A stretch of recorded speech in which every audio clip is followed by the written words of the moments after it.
Hey everyone, so I wanted to do a video discussing a little bit about urban camping and stealth camping and boondocking and what I do to, I guess, stay under the radar while living in a city.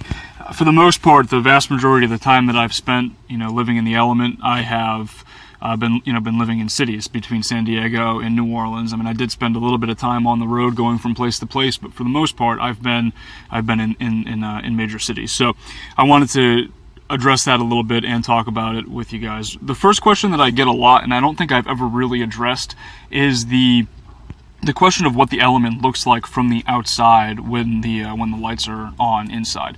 And I don't think I've ever really shown that before, so I want to show that to you guys right now.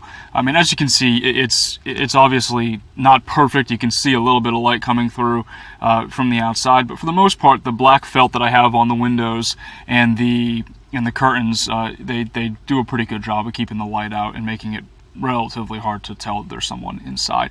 That being said, I very, very rarely actually put lights on when I'm in here in stealth mode. If I'm in a city and I'm pulling in somewhere at night, I'm not going to be having lights on and be like doing activities in the van and stuff like that. I'm going to set up my bed and I'm going to go straight to sleep and then wake up in the morning and try to get out of there as soon as I can, because I want to obviously avoid being detected.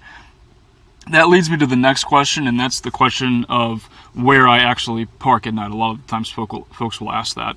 And my main objective is to park in residential neighborhoods that are quiet, like, maybe not a lot of road traffic, but at the same time not too quiet. You don't want to be in a spot where I'm the only vehicle parked on the street and then everyone else is parked in their driveways, because I'm going to stand out and people are probably more likely to be like, what's that van doing there? There's never anyone parked there. So I try to blend in. If I can parallel park somewhere and just pull right in, then that's the ideal kind of neighborhood that I'm looking for. I want to be able to blend in with other vehicles that are parked on the street, hopefully quite a few of them. So that's my primary thing. And then obviously I try to pull into these spots, like I said, relatively late at night. I'm thinking usually after 10 p.m. I'll pull right in. I'll immediately set up the bed.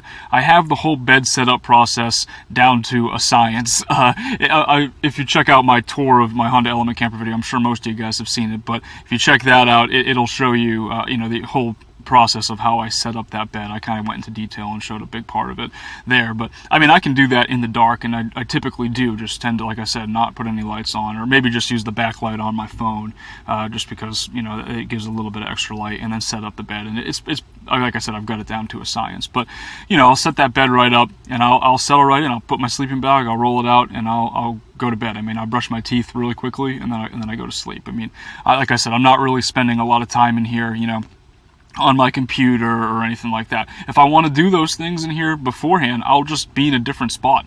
I'll go and I'll be in a parking lot or something like that, or anywhere, just any other side street, and I can be on my computer or do whatever I got to do, and then I'll just move the vehicle and park somewhere else, hopefully pretty far away from where I was previously, and try to be undetected. I think that it makes more sense and makes it more likely that someone walking by or something like that won't notice anything suspicious. A lot of folks do suggest, and I'm sure will suggest as a response to this video, that I stay in Wal-Mart parking lots and at truck stops and things like that. And those are great options, especially if I'm traveling or if I'm in like a really rural area. But in urban environments, I've found that they are less open to the idea of allowing folks to spend the night there. I mean, in San Diego, the Wal-Marts that's where I had the most problems with security guards and things like that, were in San Diego only a couple of times. But regardless, I mean, those did provide a little bit of an issue. So, like I said, when I'm traveling, those are great suggestions. But here in New Orleans, I know the area so well. I will occasionally spend the night at a Wal-Mart out that's near my gym in Metairie, but for the most part, I typically stick to street side parking. So like I said, I do try to pull into places usually after 10 p.m. or so, and immediately set up and go to sleep. And then in the mornings, I also try not to linger around. I avoid hanging out there in the vehicle for a long period of time. So, for example, I wake up, I break down the bed, I throw on some clothes, usually just a pair of shorts or something like that, and then I'll get in the front seat, make sure that no one's like looking at the vehicle. I'll like peek out just to make sure that no one's looking, and then I'll take down the curtains and take down the front sun visor and be on my way. I very, very rarely will eat breakfast in the vehicle, before moving to a different spot. So usually, like this morning, for example, I just went over to the Fly, a park nearby to where I was parked, and pulled in there and hung out there. Opened up the windows. It was a beautiful morning, pretty warm out, so get some air flowing in here and make breakfast. Poured myself a bowl of cereal and just kind of hung out and ate breakfast. So, I feel like the less time that I'm spending there, especially in the morning during daylight hours, also helps to keep me from being detected.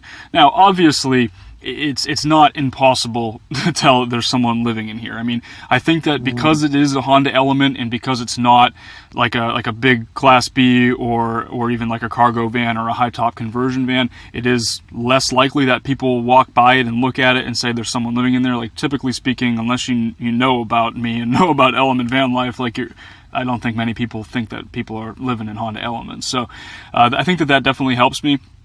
But like I said, I mean, there is a solar panel on the roof. I also have surfboards on the roof, and I'm in New Orleans, which is 3 hours from the nearest beach. So it's pretty tough to, I can imagine that some people obviously realize that there's probably someone living in there. But that being said, a lot of people ask about how many problems I've had with like neighbors and police and stuff like that. And I really, knock on wood, have not had too many issues. I've had a couple of issues with police when I was traveling in California. I made a video about that, my first experience with a police officer. It actually was a really great experience, which was nice.